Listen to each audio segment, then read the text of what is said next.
Hey everyone, and welcome to our Clips and Highlights channel. If you want to keep up with everything we've got going on, make sure you subscribe to the main Grinding Gear YouTube channel, which is where we actually do these streams. That's right, we stream on YouTube every Monday, Thursday, and Friday.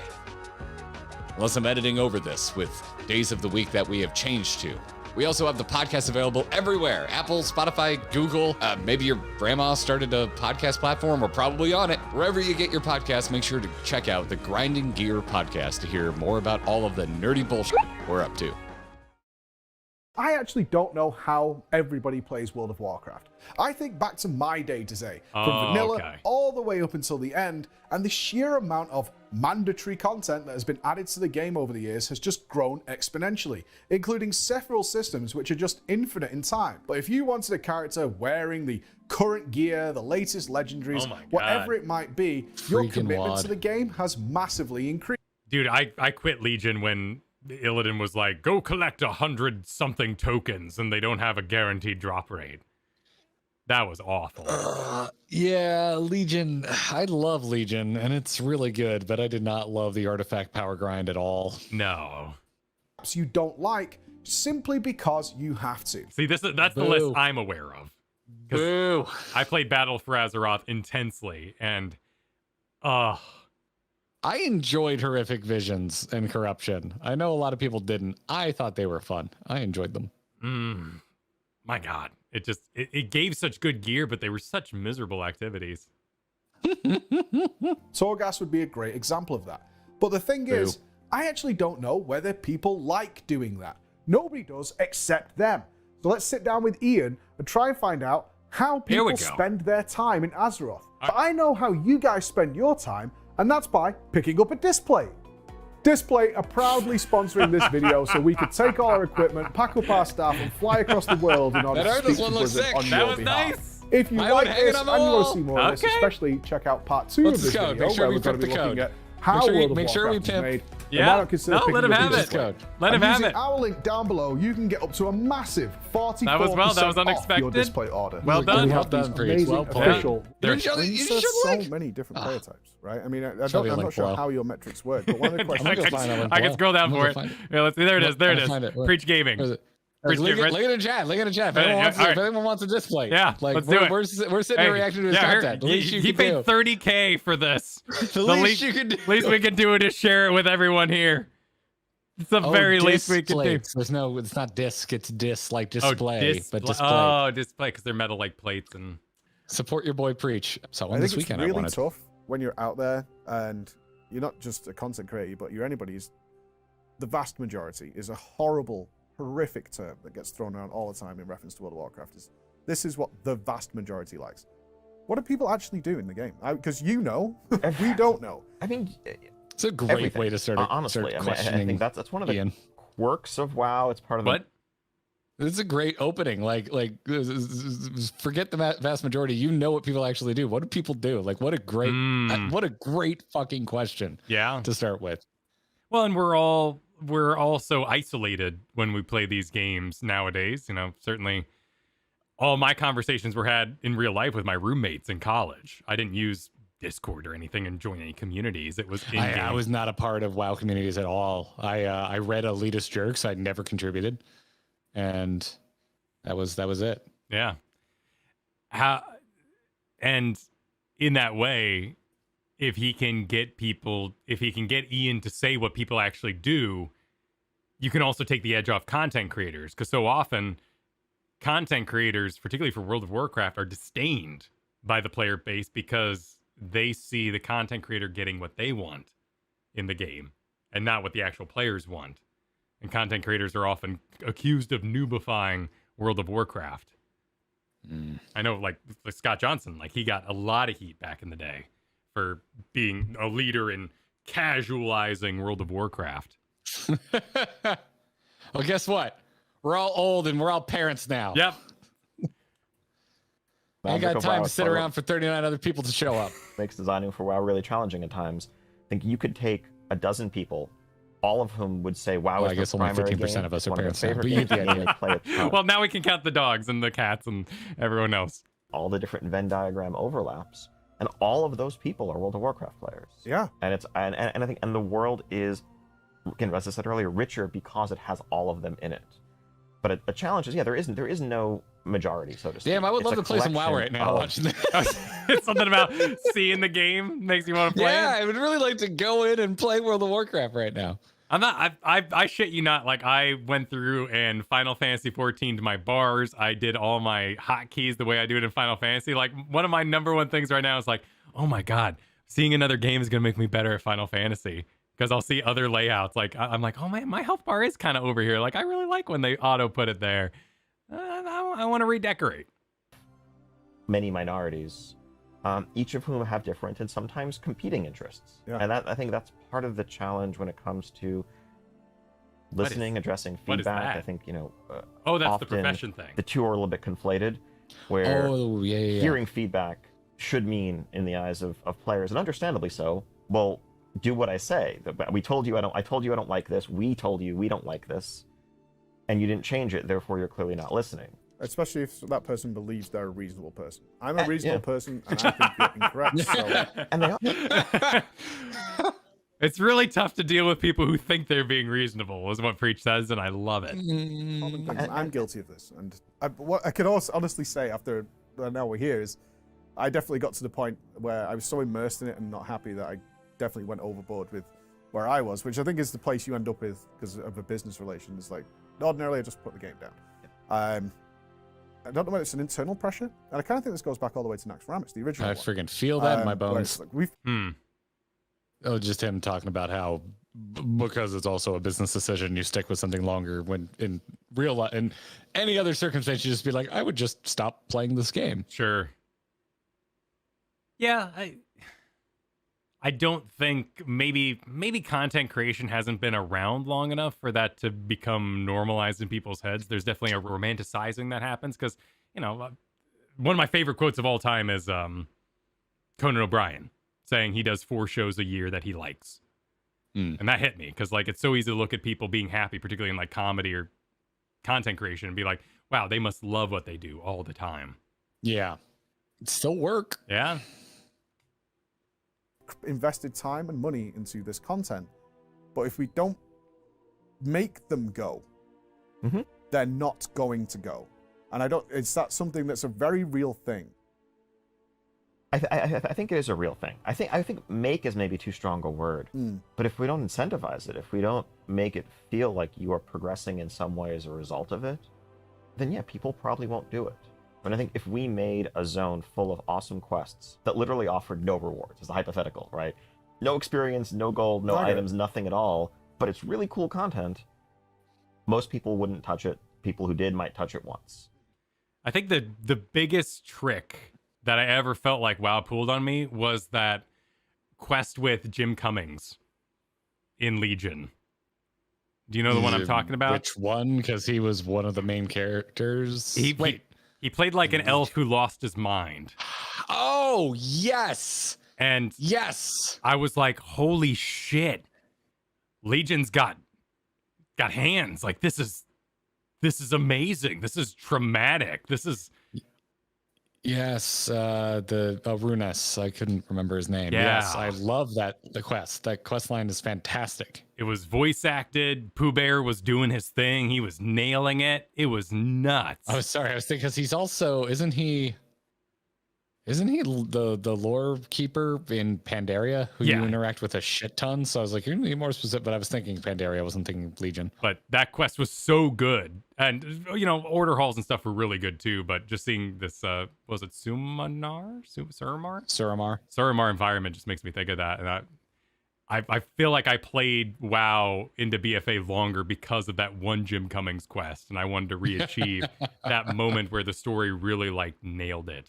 That's how I felt about the Death Knight campaign in Legion. Their participation was what is this low. gameplay? It got I hate it. I want to say, if I remember, towards the end of seeing games played like this. Speedrun is not for me. It I like watching them. 30 I like people playing laboring to make this thing. It was, you're correct. When we're looking at a major expansion feature like a Torghast, if that were only used by as many people as did missed challenge modes, that would have been seen as a significant failure. It's we put a ton of time. This is making me think of we've been pointed at stuff in Final Fantasy 14 that doesn't give you anything that makes you feel like you progressed. Like what? Like the Black Rose quest. Oh, sure. Like, oh, you need to go do that. Like, and gameplay wise, I got nothing. It's not like I got armor from it. All I got was a understanding of Black Rose that I would have gotten anyway, because they explain it again when you get to that point in the story. Is it too much of a cop-out to just say, well, if you make a good story, people will want to go consume your side content to fill in little story bits? I think so. I mean, there's no reason to play a single-player game, but for the enjoyment of the story. I think that naturally the way Final Fantasy is built means you have more investment in your character, which, to World of Warcraft's credit, like, I play World of Warcraft more like I play D&D. I'm like, what's this adventure? What's this campaign? What do I want to bring to it? Like, that's why I started Drakthir, because I saw a world full of dragons with Alex Straza talking about a threat that wouldn't matter to, my priest. But if I make this Drakthir, he'll be invested. And you bring your own headcanon with you to make it more empowered. So World of Warcraft being more of an action RPG, you can't... That's why he's always talking about incentivization, because that's the end goal. Whereas the end goal in Final Fantasy oftentimes feels like to explore the world, to grow your character's story. And gear just kind of happens along that journey. And I think that's really highlighted by our blind mid-eye level stuff we've done. Because we're basically saying to the game, I don't give a shit about your gear. Let me do your dance. I want your experience. Yeah, I want your experience, and then I'm going to be done. I'm going to beat this like a Dark Souls boss. I'm going to check it off in my brain. I'm going to say, yep, we did, I mean, I could see myself wanting to grind for gear at current, like when I'm a current player. But yeah, absolutely. And like maybe for things like Mog and whatnot later. But yeah, there was never a point in World of Warcraft where like in the early days when I didn't raid in vanilla. I played vanilla, but I didn't raid. I didn't get the max level when vanilla was current. There's no point in BC where I was like, I'm going to go back and see Ragnarok. Like, I didn't care. But the way Final Fantasy has made those fights easily accessible and still challenging, if you want them to be, has made me want to go and have that experience. Well, and I read Scott's post here before it got deleted. I think that's a fine. I've seen it all over online. The perhaps anger about Hildebrand becoming required because it's tied to getting a really big weapon someday in Endwalker. And that's a fascinating puzzle, because you have this huge pile of content that you can put players to. People are saying, I want to play this game more. I mean, Zepla's talked a lot about this. People who are like, I want to play Final Fantasy 14 all the time. What can you do for me? And Yoshi P's like, I'm not doing that to my game. So when they went through, and my understanding from the outside is they had Hildebrand and they forced you to do it in order to get an endgame relic, people were really pissed off because that should be optional comedic content. But there was an opportunity there that the devs saw to take that optional content and make it required to fill it out. And that's interesting. That's, perhaps the wrong move for some. I do think that World of Warcraft is designed more like Diablo. That is an action RPG where you get loot. Definitely modern WoW. Yeah. I preferred like up through really until Mythic. I always called it my grocery list, which doesn't make it sound exciting, but I loved having my grocery list of this is the gear I want. This is where I get it from. So this is what I'm going to grind until I get it. And I loved the process of checking off the very specific pieces of gear that I wanted to get as I got it. And then they Diablo-fied the gearing in World of Warcraft through things like the Mythic system, where you get the same piece, but it's higher eye level, or it might have a gem slot versus not having a gem slot, or it might have slightly better, optimized stats for your purposes. And I don't like that. No, it takes away from the Ashbringer. You got the Ashbringer. Well, how'd the stats roll on it? Oh, they're bad stats? Well, that's not the Ashbringer. Yeah, I don't think they've ever done that, but yeah. Yeah. Big stuff like that is usually still like it is what it is type of a thing. But yeah, I get what you're saying. And it's why I love dungeons, right? Yeah.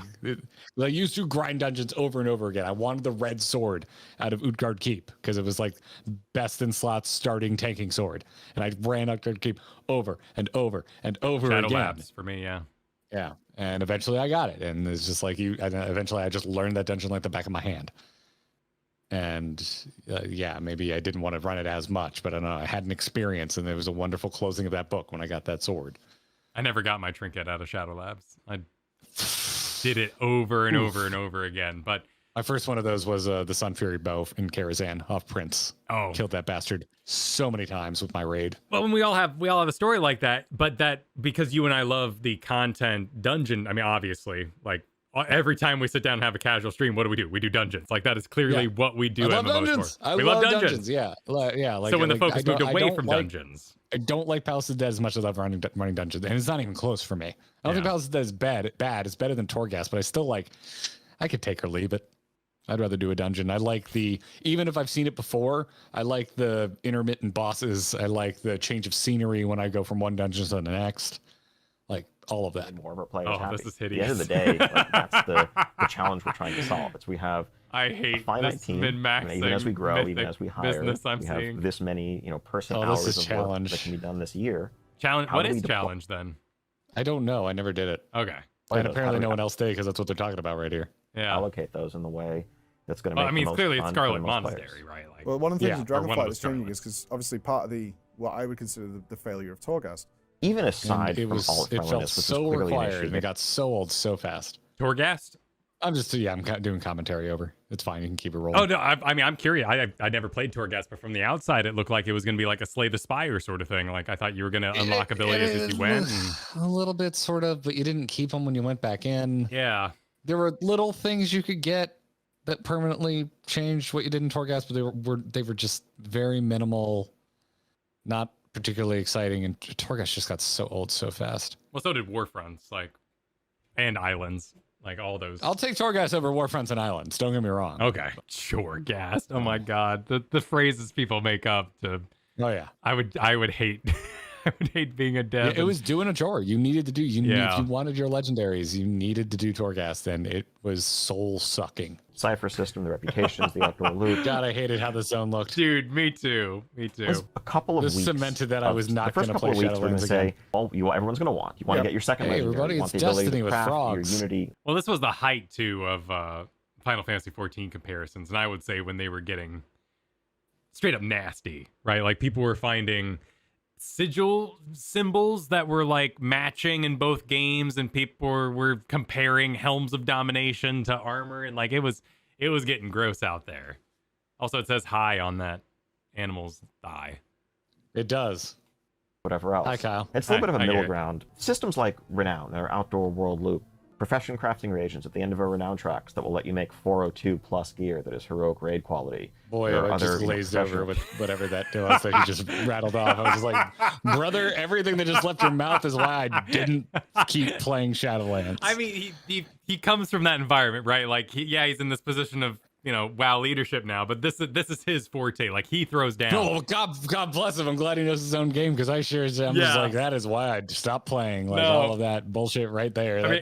That's just nightmarish. The way you recoiled from seeing the challenge run, it's me going, to keep my bullshit with the stuff for the rep grind clusterfuck. Got to max out my bullshit before I go down to the bend over. I mean, I was honestly spacing out, thinking that their toes were about to touch, and how awkward that is when you're doing an interview and you both cross your legs and your feet start slowly sliding towards each other. I hate in-person interviews are tough, man. I've never been concerned about that in my entire life. All right, well there you go, free gift to you. Just wear shoes, it's fine. No, but you still Don't wear do it in your sandals. feet can still touch. Battle pass Who cares if they're covered? This does kind of look like a battle pass, honestly. It was Battle Pass E. Yeah. You didn't pay for it. It was just a progression. And other things that people. Oh, this was in Shadowlands, whatever this is. This was how you leveled up your covenant.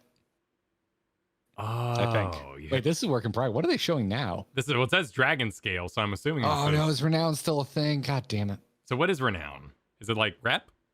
It was the thing you used Renown to level up your covenant, essentially, but it was rep adjacent. Okay, Barson says there's no power tied to it, so these are all optional things, like I guess unlocking cameras and compasses or something. Oh, or thank maps. God. Okay.